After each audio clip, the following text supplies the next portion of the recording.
I'm Tony Lopez. I'm Andrea Stadler. And we're here to tell you a little bit about Valhalla's system. Valhalla's a robotic gaming console with physically interactive pieces. Now, the concept is that you have two posts, the console, which define a virtual grid in which these autonomous chariots are localized and can navigate themselves. The board can be big or small, and the chariots can move themselves. Now, there already exists hundreds, thousands of venues across the country with dedicated gaming environments. You think Dave & Buster's, Chuck E. Cheese's, even most movie theaters now have arcades in which groups of people get together and play games just like this. Valhalla stands apart, though, in a few unique ways. Valhalla combines the immersiveness of a physical game, but has the sophistication of a video game. The technology for this system already exists. The market for this game already exists. A robotic gaming console is a new and innovative avenue to that market.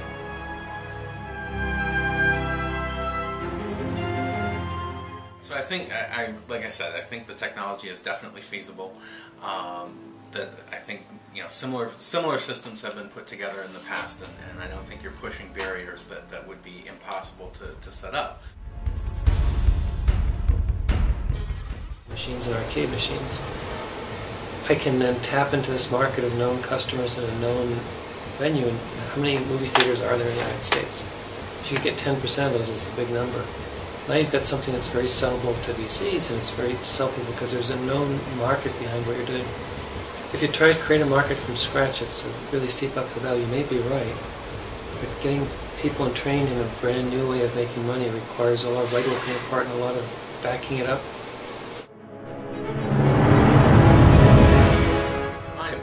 If you look at from the Xbox to the Xbox 360 or PlayStation 1 through to PlayStation 3, everything is always more detail. You're in the game, right? It's more trying to give almost a more visceral feel on the TV screen, right?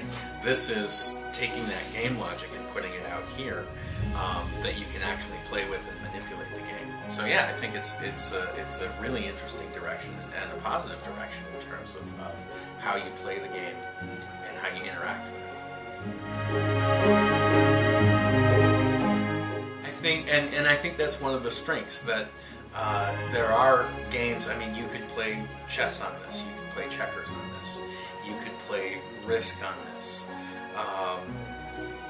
you could play Go on this. Any sort of Monopoly might be a stretch, but sort of any of the territorial type of board games and territorial games, I think, would work really well on this, and people would gravitate to it.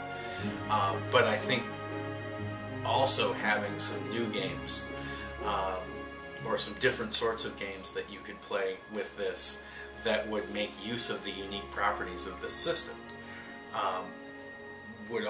would be the next step of development, or the part that's going to add this and make this a more durable type of console for people to use.